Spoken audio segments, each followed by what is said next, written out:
우리 옆에 분하고 함께 인사하시겠습니다. 메리 크리스마스. 네, 네. 우리 몇 명 안 되니까 다 인사하시죠. 다 돌아보시면서 저 뒤에도 돌아 메리 크리스마스. 네, 속다하고 좋은 것 같아요. 이럴 때는 이렇게 둘러 앉아서 예배 드려도 참 좋겠다라는 생각이, 중간에 꽃 놔두고 딱 둘러 앉으면 한번 생각해 보니까 생각만 해도 참 좋은 것 같네요. 오늘 함께 나누실 말씀은 요한복음의 말씀인데요. 요한복음 1장 1절에서 5절까지 말씀을 함께 나누는데, 요한복음은 처음 신앙생활을 할 때 초신자들이 가장 먼저 접하는 그런 성경 본문 중에 하나입니다. 본서의 저자 사도 요한은 요한복음의 기록 목적을 요한복음 20장 31절에 뭐라고 말을 하냐면, 오직 이것을 기록함은 너희로 예수께서 하나님의 아들 그리스도에 있음을 믿게 하려 함이라. 또 너희로 믿고 그 이름을 힘입어 생명을 얻게 하려 함이니라 라고 말씀합니다. 예수님 곁에 있었던 제자 사도 요한이 예수님이 어떤 분인지 증거하고 싶었습니다.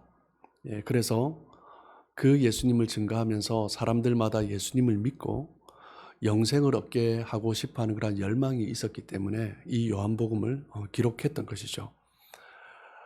그래서 사도 요한은 이 편지를 썼고, 또 하나님께서 그 사도 요한의 그 글 위에 성령의 감동을 부어주셔서 이 편지는 지금 우리에게도 성경으로 이렇게 다가와 있는 것입니다. 사도 요한이 이 서신을 쓸 때 당시 유대인들은 메시아를 기다리고 있었습니다. 그리스도를 기다리고 있었죠. 하나님에 대해서 알고 있었고 메시아가 어떤 분이다라는 것을 어떤 기대하면서 소망하고 있었습니다. 그럼에도 불구하고 그들의 삶의 모습을 면면히 들여다보면 하나님을 알고 있지만 하나님과 관계없이 살아가는 그런 사람들의 모습이었고, 그리고 하나님께서 육신을 입고 이 땅에 오셨음에도 불구하고 그 하나님을 깨닫지 못하고 있었습니다. 무엇 때문입니까? 사도 요한은 말을 하기를 그 땅, 그 당시가 영적으로 너무나 어둠의 시대였다라고 그렇게 이야기를 합니다. 그렇기 때문에 사도 요한은 편지를 쓰면서 예수님을 소개하면서 뭐라고 소개해요? 어둠 가운데 있는 그 세상, 어둠이 너무나 짙은 그 세상 가운데 예수님이 빛으로 오셨다라고 그렇게 소개를 하고 있습니다. 여러분, 그렇다면 우리가 살고 있는 이 시대는 어떻습니까? 이 시대에 온 세상 사람들이 예수님을 알고 있습니다. 하나님을 알고 있고요. 그리고 이 성탄절을 함께 기뻐하고 즐거워하는데, 이 성탄절은 예수님께서 이 땅에 오신 날을 기념하는 날이다라는 것을 세상 모든 사람들이 다 알고 있습니다. 그런데 많은 사람들이 이 성탄절을 즐거워하면서 보내고 있지만 정작 예수님과 상관없는 날로 보내고 있다라는 거죠. 이 세상 가운데 우리 가운데 빛으로 오셨지만 그 빛 대신 예수님과 상관없는 날로 보내고 있는 것입니다. 누구든지 원하면 어려움 없이 교회로 나올 수 있는 이 시대입니다. 많은 그리스도인들조차도 하나님 앞에 나아오지만 하나님이 원하시는 모습과 다른 삶을 살아가는 그런 경우가 참 많죠. 그리스도인들에게 당신의 삶 가운데 정말 하나님께서 원하시는 그 삶의 모습을 향하여서 모두가 전부가 다 그렇다는 것이 아니라 우리의 삶의 방향이 하나님께서 원하시는 모습으로 나아가고 있는가라고 물어보고 있다면, 과연 얼마나 많은 그리스도인들이 떳떳하게 부족하지만 그렇게 살아가고 있습니다 라고 말을 할 수 있을까라고 생각해 봅니다. 믿는 사람이든 믿지 않는 사람이든 이 시대에 많은 사람들이 말을 하기를 너무나 어두운 시대다. 또한 세상 문화, 도덕적인 것뿐만 아니라 영적으로도 너무나 어두운 시대다라고 그렇게 표현을 합니다. 창세 이래 우리는 가장 발전한 시대에 살고 있습니다. 경제가, 문명이 얼마나 발달되었는지, 그리고 이 세상에서 우리가 가장 발전한 나라 가운데 살고 있습니다. 특별히 또 우리가 돈이 있다면 뭐든지 할 수 있는 그런 세상입니다. 돈으로 뭐든지 움직여지는 그런 세상에 우리가 살고 있습니다. 이 세상은 너무나 편리해졌습니다. 그럼에도 불구하고 그 어느 시대보다 자살률이 높고요. 그 어느 시대보다 우울증 환자가 많은 시대를 우리는 살고 있습니다. 많은 사람들이 가까이 살고 있어요. 도시라는 공간에 함께 모여서 살고 있습니다. 어느 시대보다 사람들이 밀집해서 살아가고 있는 이 시대입니다. 그럼에도 불구하고 사람들은 외롭다라고 말을 합니다. 밤이 되어도 빛이 사라지지 않는 시대를 우리는 살고 있지만 사람들은 여전히 이 시대가 어둡다라고 말을 합니다. 사도 요한이 편지를 쓰고 있는 그 시대도 너무나 어두운 시대였고 지금 우리가 살고 있는 이 시대도 어두운 시대다라고 그렇게 이야기하죠. 그 어둠 속에 있던 백성들에게 하나님이 빛으로 임하신 거죠. 어둠 자체인 우리에게 하나님이 빛 그대로 오신 것입니다. 빛은 예수님이죠. 예수님이 오신 거죠. 죄 가운데 살고 있는 우리에게 빛 대신 그리스도께서 오신 것입니다. 예수님이 이 땅에 오실 때 빛으로 오셨다라고 하는 것은 무엇 때문이라고요? 우리의 삶이 너무나 어둠 가운데 있기 때문입니다. 그렇기 때문에 빛으로 오신 거죠. 빛으로 오신 그 예수님, 그 하나님을 우리는 깨달아야 하는데 어둠 속에 있었기 때문에 우리는 잘 몰랐던 거예요. 어둠 가운데 있는 백성들이 깨닫지 못하는 것이 무엇입니까? 첫째, 하나님을 깨닫지 못합니다. 성경은 왜 하나님을 깨닫지 못하는가 그 이유를 단호하게 이야기하고 있습니다. 로마서 3장 23절 말씀을 보시면 모든 사람이 죄를 범하였음에 하나님의 영광에 이르지 못하더니라고 말씀합니다. 우리가 하나님을 깨닫지 못하는 이유가 뭐라고요? 죄 때문이다 라고 단호하게 이야기를 하고 있습니다. 너무나 어두운 그런 상태, 영적 어둠의 상태에 있기 때문이다라는 거죠.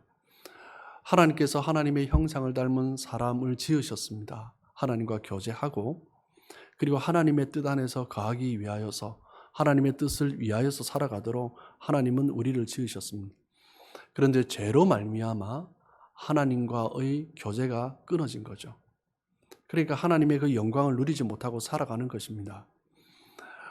창세기 3장에서 보면 죄를 지은 아담이 첫 번째 반응하는 것이 무엇입니까? 하나님의 얼굴을 피합니다. 죄 지은 인간은요, 하나님으로부터 점점점 멀어지는 거죠. 숨기 시작하면서 빛 대신 하나님으로부터 더 멀어지는 것입니다. 결국 어둠을 쫓아가는 거죠. 그러면서 결국 어둠에 갇혀버리게 됩니다. 어둠에 갇히면 나타나는 현상이 뭐예요? 하나님을 알지 못하는 것입니다.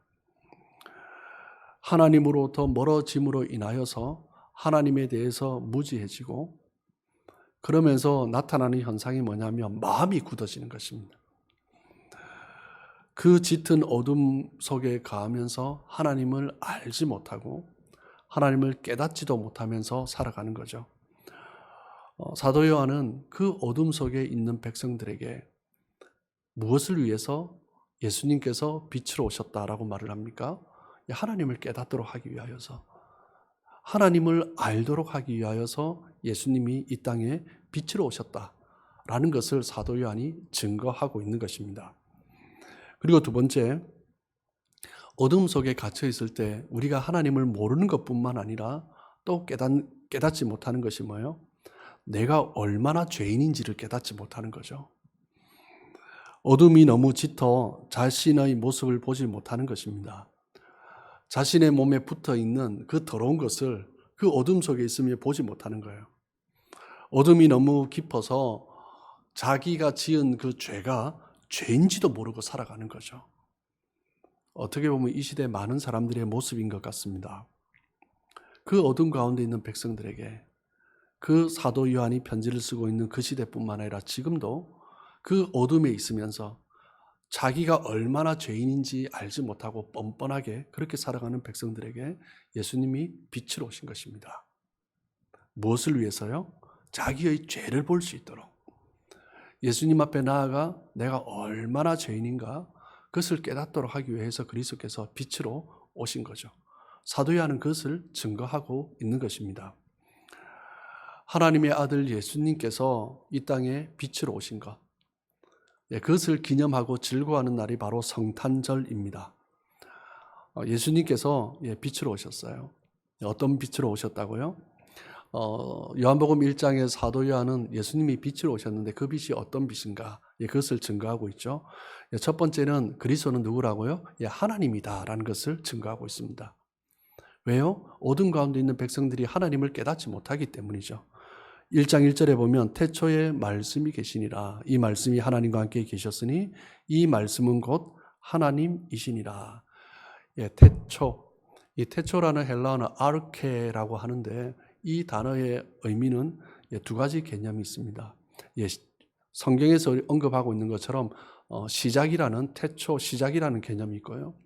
또 하나의 개념은 원인이라는 개념이 있습니다. 즉 예수님은 천지 창조가 되기 이전부터 계신 분이고 그 천지 창조의 원인이 되시는 분이다라는 거죠. 예수님은 태초부터 계셨고 하나님과 함께 계셨고 그리고 그 창조의 원인이 되시는 하나님이시다라는 것을 이야기하는 것입니다. 태초에 계신 말씀은 예수님이죠. 이 말씀이 하나님이시고 이 하나님이 이 말씀을 선포하시고 이 말씀 되신 그리스도께서 이 천지를 함께 창조하셨다라는 거예요. 요한복음 1장 3절을 보면 만물이 그로 말미암아 지은 바 되었으니 지은 것이 하나도 그가 없이는 된 것이 없느니라. 사도 요한은 처음부터 분명하게 예수님이 곧 하나님 되신다라는 것을 선포하고 있습니다. 한 사람이 모든 인류를 대표하기 위해서 그분은 하나님이셔야 합니다. 모든 인류를 창조하신 분이시기 때문에 모든 인류를 대표할 수 있는 거죠. 그래서 그분이 죽으셨을 때 그분의 죽으심이 바로 우리 인류의 죽음이 되는 것이고 그리고 그분이 살아나심으로 말미암아 인류가 다시 살아날 수 있는 거죠. 그런데 그 예수님의 신성을 부인하는 순간 우리의 모든 구속은 구원은 다 허물어지는 거죠. 그렇기 때문에 사도 요한은 처음부터 예수님을 소개하면서 뭐라고 소개하는 거예요? 예수님은 하나님이시다라는 거예요. 사도 요한은 인간의 육신을 입으시고 완전한 인간의 모습으로 오셨지만 그분은 하나님이다. 하나님 본체이다. 하나님 자신이시다 라고 말을 하고 있는 것입니다. 어둠 속에 있는 우리가 깨달아야 할 것은 무엇이에요? 첫 번째, 그리스도가 하나님이다라는 거예요. 그것을 깨닫는 것이 너무나 중요하다라는 거죠. 그리고 두 번째, 우리가 깨달아야 할 것, 어둠에 있는 백성들이 깨달아야 할 것이 무엇입니까? 예수 그리스도는 말씀이시다라는 겁니다. 1장 1절을 다시 한번 보시면 태초에 말씀이 계시니라. 이 말씀이 하나님과 함께 계셨으니 이 말씀은 곧 하나님이시니라. 말의 힘은 무엇입니까? 전달력이죠. 의사가 전달되고 이해가 되지 않던 것이 말로 말미암아 설명이 되고 밝혀주는 힘이 있습니다. 희미한 것을 밝히는 것, 말의 힘이죠. 예수님이 말씀으로 오셨다라는 것은 무엇입니까? 백성들이 하나님에 관해서 희미하게 알고 있던 것을 명확하게 이해할 수 있도록 예수님이 오셨다라는 거예요. 예수님은 우리 스스로 절대 알 수 없는 하나님의 개념을 우리에게 알려주시기 위해서 예수님이 이 땅에 말씀으로 오신 것입니다. 그 말씀이 육신이 되어 오신 거죠. 선지자들을 통해서 구약시대에 부분적으로 하나님에 대해서 선포되었습니다. 그런데 온전히 알 수 없는 거죠. 그런데 하나님의 아들 예수 그리스도께서 이 땅에 오심으로 말미암아 그 전인격적으로 하나님을 온전히 나타내 보여주시는 것입니다. 예수님을 통해서 하나님을 깨닫게 되고 예수님을 통해서 하나님을 경험하게 되는 거죠. 그렇기 때문에 하나님을 알려면 예수님을 알아야 하는 거죠. 하나님의 성품을 알려면 예수님의 성품을 알아야 하는 것입니다. 예수님은 하나님의 영광의 광채이시면서 하나님의 모습 그대로 우리에게 나타내 보여주시는 분이다라는 거죠. 그렇기 때문에 예수님은 말씀이다라는 것입니다. 여러분, 하나님은 사랑이시다라고 사도 요한이 또한 선포하고 있습니다. 하나님이 사랑이시다라는 것을 어떻게 알 수 있습니까? 예수님의 행하심을 보면서 알 수 있는 것입니다. 예수님이 죄인들과 만나고 예수님이 가난한 자를 찾아가시는 그 모습을 보면서 하나님이 사랑이시다라는 것을 알 수 있는 거예요. 그리고 그들을 찾아가서 만지시고 치유해 주시고 그들을 위해서 대신 죽으신 그 예수님을 보면서 하나님은 사랑이시구나. 예수님은 사랑이시구나. 하나님이 사랑이시구나. 그것을 깨닫게 되는 거죠. 이 땅에 오셔서 행하신 그 예수님의 모습이 바로 하나님의 모습인 것입니다. 예수님은 하나님의 본체, 하나님 그 자체를 우리에게 명확하게 알려주시고 보여주시고 또한 명확하게 설명해 주시는 분입니다. 선지자를 통해서도 알았지만 희미하게 부분적으로 알았습니다. 하지만 이제 그 아들 예수 그리스도로 말미암아 우리는 하나님의 모습을 명확하게 알게 된 거죠. 그래서 사도 요한은 선포하는 것입니다. 예수님은 말씀이다. 말씀으로 오신 그리스도를 통해서 어둠 속에 있던 백성들에게 그 말씀을 들음으로 말미암아 그 말씀을 경험함으로 말미암아 하나님을 향한 하나님께로 우리를 인도하는 빛이 비추어진 거다라는 거죠. 그리고 세 번째, 오늘 본문에서 사도 요한은 예수님을 누구라고 소개합니까? 생명이다라고 소개를 하고 있습니다. 1장 4절을 보시면 그 안에 생명이 있었으니 이 생명은 사람들의 빛이라. 예수님을 생명 그 자체라고 말을 하고 있습니다. 이 생명을 강조하기 위해서 사도 요한은 생명이라는 단어를 요한복음에만 50번을 쓰고 있습니다. 그만큼 이 예수님 하면 사도 요한에게 먼저 떠오르는 것은 생명이다라는 거예요. 죽었던 우리를 살리시는 생명. 생명이 없었던 나에게 임하셔서 새로운 생명을 주신 분. 우리가 생명을 잃어가고 있을 때 우리를 다시 회복하여 주시는 분. 사도 요한의 가슴 속에는 예수님 하면 생명이란 단어가 떠오르는 거예요.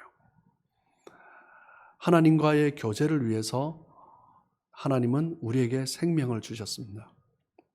그 생명을 그리스도 안에 담아서 우리에게 보내주신 거죠.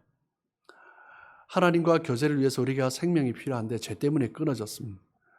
그래서 하나님을 바라보는데 그 단절된 관계 속에서 하나님과의 그 관계가 깨어짐으로 말미암아 우리는 점점점 더 멀어지고 어둠을 향해 그리고 죽음을 향해 나아간 거죠. 사람의 모양은 있는데 생명이 없었던 것입니다. 예를 들면 꺾여진 꽃과 같은 거죠. 뿌리에서 꺾여지면 생명이 있는 것 같으나 생명이 없는 것이요. 살아있는 것 같지만 죽어가는 것입니다. 우리 인생이 그랬던 것입니다. 꺾여진 꽃이죠.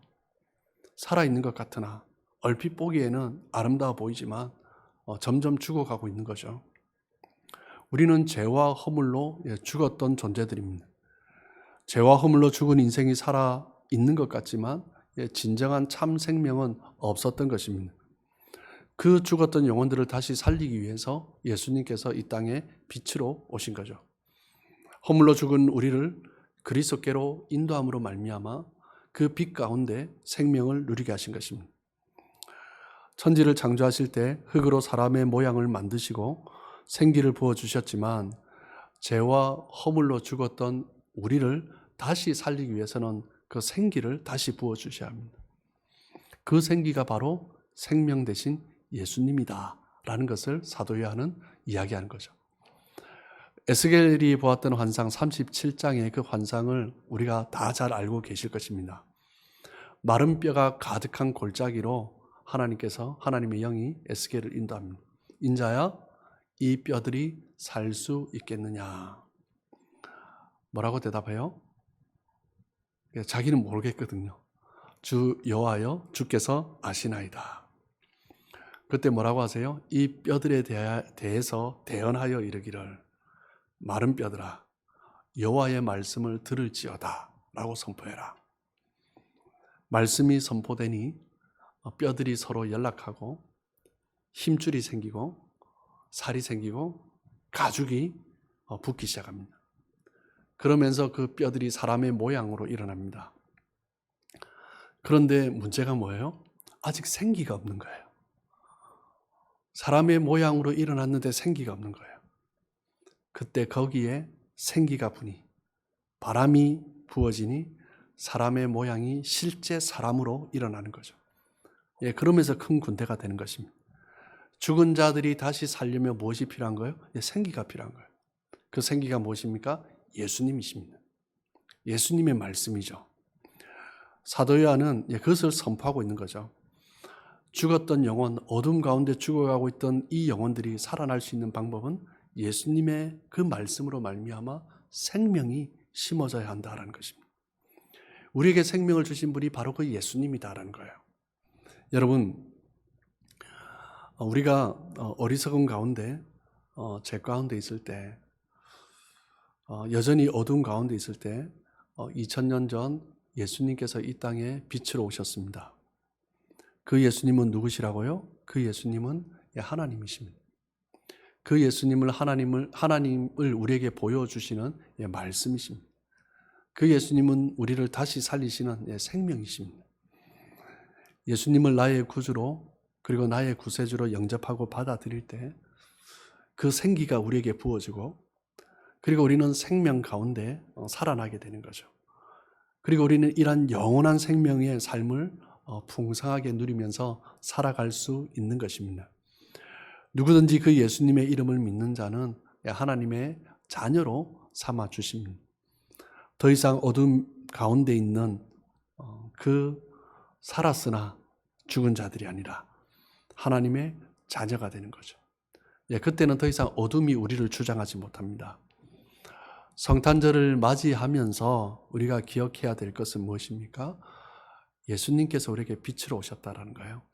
그 빛으로 오신 예수님은 하나님이시고 그 하나님은 우리에게 말씀을 통해서 우리를 다시 일으켜 주시고 말씀을 통해서 우리에게 생명을 주시는 그분이다라는 거예요. 그래서 그 주님을 우리는 기억하며 이 성탄절이 그래서 우리에게는 참 기쁜 날이고 복된 날인 거죠. 그렇게 하나님 앞에 감사함으로 기쁨으로 살아가시는 우리 모든 성도님들 되시길 주님의 이름으로 축복합니다.